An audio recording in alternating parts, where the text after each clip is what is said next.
I'm a big fan of all of your outside stuff should be the same type of material and color, like windows and doors and that kind of stuff. I noticed I didn't have a back exit to that house, so I decided to add one, and that's what this is. It's building a back patio and a walk out from the kitchen, which is good because that kitchen was a little bit too big on that side anyways. I didn't need that space. So you can tell most of my builds are, I get an idea in my head of the floor plan, the basic floor plan, and what I want the structure to look like visually. And then I'll start tweaking as I build, because I just won't like something. Like the front entranceway, I didn't like how big those columns were, so I just cut it all down.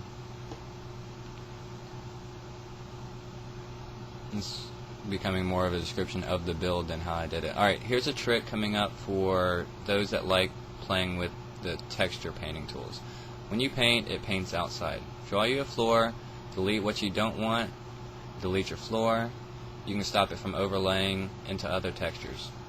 Once you place floor down, the game will not paint onto that floor spot. So it's an easy way of like masking tape out, you know, where you don't want, you know, floor texture, spray texture. I'm not even sure what that's called. Alright, so this, I wanted to show you guys, this is lighting in a split level. Is you have to light on the level's very bottom for that level. So I slowed down the building of the living room for that reason, just so I can show you. So whenever you put your walls and everything in, or your lights and everything in, make sure you're all the way down in the very bottom. And you can use wall lights and you can use overlights, but your overlights, you have to be on your floor level for the lights to affect that split level. The game doesn't do open source lighting, and it's beside me why it doesn't. I don't know. It sets light on each level individually.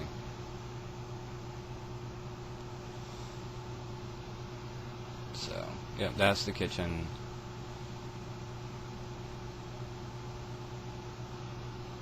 And you know, it didn't take me an hour and a half. I just kind of got my cabinets in there. It looks good. It's got flow.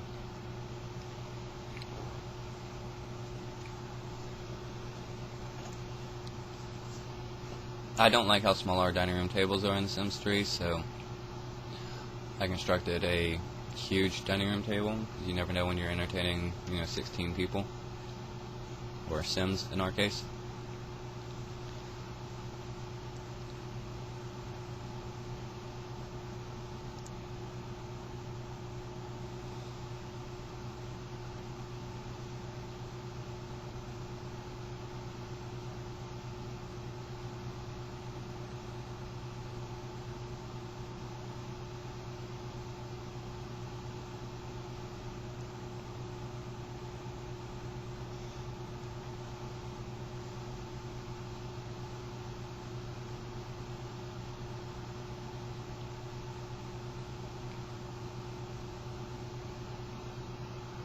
Okay, and then see the posters on the wall, how you can overlay them?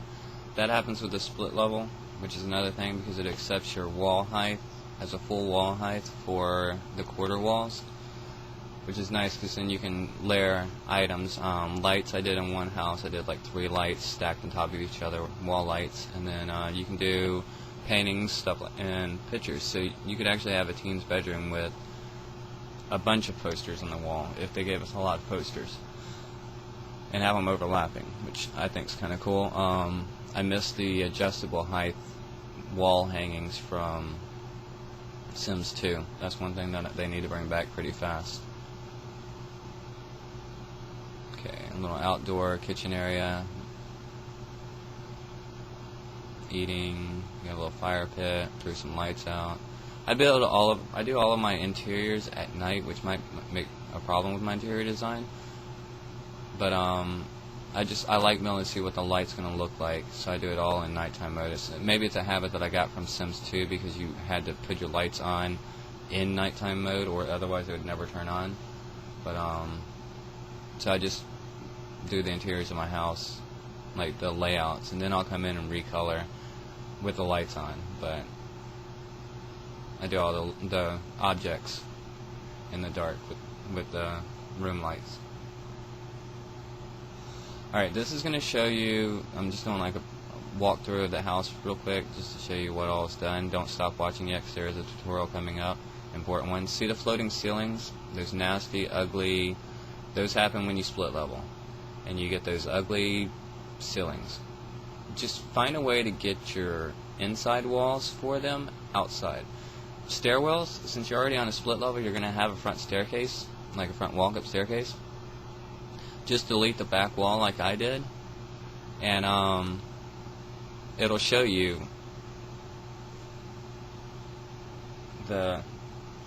it'll let you outside, and you won't notice that you have an opening outside, as you can't tell. Alright, now second level split levels, whenever you have those, whenever you build something like this, are a little bit more difficult because you have to get outside still. That's the whole goal. But you don't want to destroy the interiors of your house, and you don't want it to be visually obvious that you have this big hole in your wall. Now you can destroy the entire outside walls of that and replace them with a fence, a quarter-high fence, like I used around the railings of the house, that kind of stuff. And it doesn't look bad. It looks like you have little vents around the floor. And if you can work that into the design, then you don't have to worry about the ceilings at all. I do that in some of my builds. Some of my builds I use solid fences for walls. It just depends on what trick you're willing to do or what you're willing to let in for light.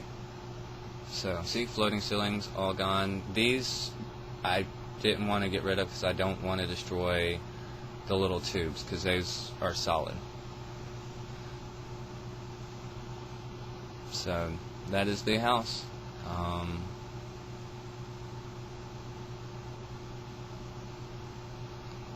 Kind of give you one really close-up guided tour of it to close off the show. Thanks for watching. Hope you enjoyed the build. I know this is going up in the list as one of my favorites, even though I built it solely for the purpose of this tutorial. I decided to, you know, put a little bit more heart into it. But also, if you notice you can't see any of the grid marks and everything, that's because I'm in Paint Texture tool. It removes all your grid marks. So I read that somewhere and used it, and now I use it all the time for whenever I'm in build mode to check my stuff, especially with the multiple split levels, because the multiple grid marks get really insane.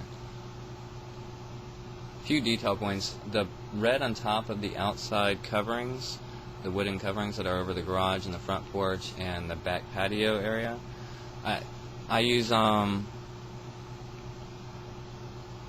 timber garden borders. So it's just something that I do, and I think it looks pretty cool for the wood because it makes it match the wood. But hope you enjoyed the tutorial and the video, and I'd like to see what some of you guys come up with. You know, you got multiple level split levels, non-floating stairs, indoor outdoor pools, like everything kind of all into one.